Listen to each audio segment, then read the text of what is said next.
S Kumaraswamy ಮತ್ತೆ ಇವತ್ತು ರಾಜ್ಯ ಸರ್ಕಾರದ ವಿರುದ್ಧ ಕಿಡಿಕಾರಿರುವಂತಹದ್ದು HMT ಭೂಮಿಯನ್ನ ರಾಜ್ಯ ಸರ್ಕಾರಕ್ಕೆ ವಾಪಸ್ ಕೊಡೋ ಪ್ರಶ್ನೆಯೇ ಇಲ್ಲ. ಮತ್ತೆ ರಾಜ್ಯ ಸರ್ಕಾರದ ವಿರುದ್ಧ ಇವತ್ತು HD ಕುಮಾರಸ್ವಾಮಿ ಕಿಡಿಯನ್ನು ಕಾರಿದ್ದಾರೆ. ಭೂಮಿ ವಿಷಯದಲ್ಲಿ ಕಿರುಕುಳ ನೀಡಿದರೆ ನಾವು ನ್ಯಾಯಾಲಯದ ಮೊರೆ ಹೋಗುತ್ತೇವೆ. HMTಗೆ ಜಮೀನನ್ನ ಪುಕ್ಕಟೆಯಾಗಿ ಕೊಟ್ಟಿಲ್ಲ. HD ಕುಮಾರಸ್ವಾಮಿ ಇವತ್ತು ರಾಜ್ಯ ಸರ್ಕಾರದ ವಿರುದ್ಧ ಕಿಡಿಯನ್ನು ಕಾರಿದ್ದಾರೆ. ಕೇಂದ್ರ ಸರ್ಕಾರದ ಸ್ವಾಮ್ಯದಲ್ಲಿರುವಂತಹ HMT ಕಾರ್ಖಾನೆಯ ಅಧೀನದಲ್ಲಿರುವಂತಹ ಭೂಮಿಯನ್ನ ರಾಜ್ಯ ಸರ್ಕಾರಕ್ಕೆ ವಾಪಸ್ ನೀಡುವ ಪ್ರಶ್ನೆ ಇಲ್ಲ. ಒಂದು ವೇಳೆ ರಾಜ್ಯ ಸರ್ಕಾರ ದುರುದ್ದೇಶಪೂರಿತವಾಗಿ ಭೂಮಿ ವಿಷಯದಲ್ಲಿ ಕಿರುಕುಳ ನೀಡಿದರೆ ನಾವು ನ್ಯಾಯಾಲಯದ ಮೊರೆ ಹೋಗುತ್ತೇವೆ ಎಂದು ಕೇಂದ್ರದ ಭಾರಿ ಕೈಗಾರಿಕಾ ಮತ್ತು ಉಕ್ಕು ಖಾತೆ ಸಚಿವ HD ಕುಮಾರಸ್ವಾಮಿ ಅವರು ಹೇಳಿದ್ದಾರೆ. ಅರಣ್ಯ ಇಲಾಖೆ ಭೂಮಿಯನ್ನು ಅಕ್ರಮವಾಗಿ ವಿವಿಧ ಸರ್ಕಾರಿ ಸಂಸ್ಥೆ ಇಲಾಖೆಗಳಿಗೆ ಮತ್ತು ಖಾಸಗಿ ಸಂಸ್ಥೆಯವರಿಗೆ ಮಾರಾಟ ಮಾಡಿದೆ ಎಂದು ರಾಜ್ಯ ಅರಣ್ಯ ಸಚಿವ ಈಶ್ವರ್ ಖಂಡ್ರೆ ನೀಡಿರುವ ಹೇಳಿಕೆಯನ್ನು ತಳ್ಳಿ ಹಾಕಿದರು.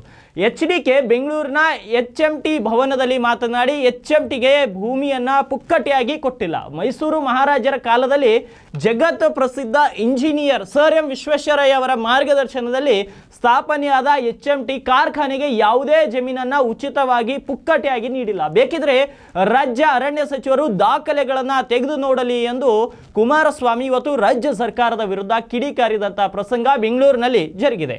ಇಲ್ಲಿ ನೋಡಿ, ಅಲ್ಲಿ ಶೋರೂಮು ಅಲ್ಲಿ ಇಟ್ಟಿದಾರಲ್ಲ, ಇಲ್ಲಿ ಎಂಟ್ರೆನ್ಸ್ ಅಲ್ಲಿ 90% ಎಂಟೈರ್ ಮಾರ್ಕೆಟ್ ಅನ್ನ ಹಿಡಿದಂತ ಈ ಸಂಸ್ಥೆ ಇವತ್ತು ಈ ಪರಿಸ್ಥಿತಿಯಲ್ಲಿ ಇಟ್ಟಿದ್ದೀವಲ್ಲ, ಕಣ್ಣಲ್ಲಿ ನೀರು ಬರಲ್ವಾ? ಯಾರಿಗೂ ನಿಮಗೆ ಸ್ವಾಭಿಮಾನ ಇಲ್ವಾ? ಕರ್ನಾಟಕದಲ್ಲಿ ಇಂಥ ಕಾರ್ಖಾನೆಗಳನ್ನ ನಾವು ಮುಚ್ಚಿ ಏನ್ ಅಧಿಕಾರ ನಡೆಸಬೇಕು? ನಾವು ಯಾತಿಗೆ ಅಧಿಕಾರ ನಡೆಸಬೇಕು? ನನಗೆ ಮೊನ್ನೆ ನಮ್ಮ ಜಾರ್ಖಂಡ್ ಒಬ್ಬರು MP ಅವರು ಇದನ್ನ ಗಿಫ್ಟ್ ಕೊಡ್ತಾರೆ ನನಗೆ. ಇದು ಅಲ್ಲಿ 75ನೇ ವರ್ಷದ ಒಂದು ಸವಿ ನೆನಪಿಗೆ ಈ ವಾಚ್ ಅನ್ನ ಇಲ್ಲಿಂದ ತಯಾರು ಮಾಡಿಸಿ ಒಂದು 3,500 ಪೀಸ್ನ ನಮ್ಮ HMT ಇಂದ ತಗೊಂಡೋಗಿರೋದು ಇದು.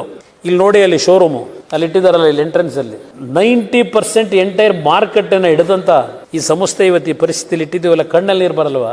ಯಾರಿಗೂ ನಿಮಗೆ ಸ್ವಾಭಿಮಾನ ಇಲ್ವಾ? ಕರ್ನಾಟಕದಲ್ಲಿ ಇಂಥ ಕಾರ್ಖಾನೆಗಳನ್ನ ನಾವು ಮುಚ್ಚಿ ಏನ್ ಅಧಿಕಾರ ನಡೆಸಬೇಕು? ನಾವು ಯಾತಿಗೆ ಅಧಿಕಾರ ನಡೆಸಬೇಕು? ಇದು ನಾನು ಮೊನ್ನೆ ಈ ಪೇಪರ್ ನೋಡಿ ನನಗೆ ಕಣ್ಣಲ್ಲಿ ನೀರು ಬಂತು. ನಿಮ್ಗೆ ಹೇಳ್ಬೇಕು ಅನ್ನೋದಾದ್ರೆ ಏನಾಗಿದೆ ಇವರಿಗೆಲ್ಲ ಅಂತ ಹೇಳಿ, ಕಳೆದ 1 ತಿಂಗಳ ಹಿಂದೆ ಒಂದು ದೊಡ್ಡ ಮಟ್ಟದ ಕನ್ಸಲ್ಟೆನ್ಸಿ ಕಮಿಟಿನ ಮಾಡಬೇಕು ಅಂತ ಹೇಳಿ ಇವ್ರು ಇಲ್ಲಿ ಬರ್ಲಿಕ್ಕೆ ತಯಾರಾಗಿಲ್ಲ. ಏನಿದೆ ಇಲ್ಲಿ ಬಂದು ನಾನು ಏನ್ ಕೆಲಸ ಮಾಡಬೇಕು ಅಂತ ಹೇಳಿ ಪಾಪ ಇಲ್ಲಿ ಬಂದು ಚೇರ್ಮನ್ಶಿಪ್ ಒತ್ತಾಯಕ್ಕೋಸ್ಕರ ಬಂದಿಲ್ಲಿ ಕೆಲಸ ಮಾಡ್ತಾ ಇದ್ದಾರೆ. ಹೈದರಾಬಾದಲ್ಲಿ 1000 ಎಕರೆ ಇದೆ, heart of the city. Atomic ಎನರ್ಜಿಗೆ ಇಕ್ವಿಪ್ಮೆಂಟ್ ಮಾಡಿಕೊಡ್ತಾರೆ, ಬಟ್ ಬಂಡವಾಳ ಇಲ್ಲ. ಇವತ್ತು ಇಸ್ರೋಗೆ, ಡಿಫೆನ್ಸ್ಗೆ, ರೈಲ್ವೇಸ್ಗೆ ಅವಕಾಶ ಇದೆ, ಬಟ್ ಇವತ್ತು ಬಂಡವಾಳ ಇಲ್ಲ. ಇದನ್ನ ಯಾವ ರೀತಿ ಇವತ್ತಿನ ಟೆಕ್ನಾಲಜಿನ ಅಳವಡಿಸ್ಕೊಂಡು ಇದನ್ನ ಮತ್ತೆ ಜೀವ ಕೊಡ್ಲಿಕ್ಕೆ, ಯಾಕೆಂದ್ರೆ ಒಂದ್ಸಲ ಕ್ಯಾಬಿನೆಟ್ ಅಲ್ಲಿ ತೀರ್ಮಾನ ಡೆಲ್ಲಿಲಿ ಆಗ್ಬಿಟ್ಟಿದೆ, ಇದನ್ನೆಲ್ಲವನ್ನ ಮತ್ತೆ ಬದಲಾವಣೆ ಮಾಡ್ಬೇಕಾದ್ರೆ ನನಗೊಂದು ವಿಶ್ವಾಸ, ಇವತ್ತು ಪ್ರಧಾನ ಮಂತ್ರಿಗಳು ಇಂಥ ಒಂದು ಒಳ್ಳೆ ಕೆಲಸಕ್ಕೆ ನಾನೇನು ಕೈ ಹಾಕಿದ್ದೇನೆ, ನನಗೆ ಬೆಂಬಲ ಕೊಡ್ತಾರೆ ಅಂತಕ್ಕಂಥ ವಿಶ್ವಾಸ ಇಟ್ಕೊಂಡು ಹಗಲು ರಾತ್ರಿ ಚಿಂತನೆ ನಡೆಸ್ತಾ ಇದ್ದೇನೆ. ದಯವಿಟ್ಟು ಸರ್ಕಾರಕ್ಕೆ ನಾನು ಮನವಿ ಮಾಡ್ತೇನೆ, ಈ ಸಣ್ಣತನ ಬಿಡಿ. ವೇಸಲ್ನ ಭಗವಂತನೇ ನನಗೆ ಅಧಿಕಾರ ಕರುಣಿಸಿರಬಹುದು ಬಹುಶಃ. ಆ ವಿಶ್ವೇಶ್ವರಯ್ಯ ಹೆಸರಿನಲ್ಲಿ ಕಟ್ಟಿದಂತ ಒಂದು ಸ್ಟೀಲ್ ಇಂಡಸ್ಟ್ರಿ ಪ್ಲಾಂಟ್ ನ ಅವ್ರ ಹೆಸರು ಉಳಿಸಬೇಕು ಅನ್ನೋದು ತೀರ್ಮಾನ ಮಾಡಿ ಹೊರಟಿದ್ದೇನೆ.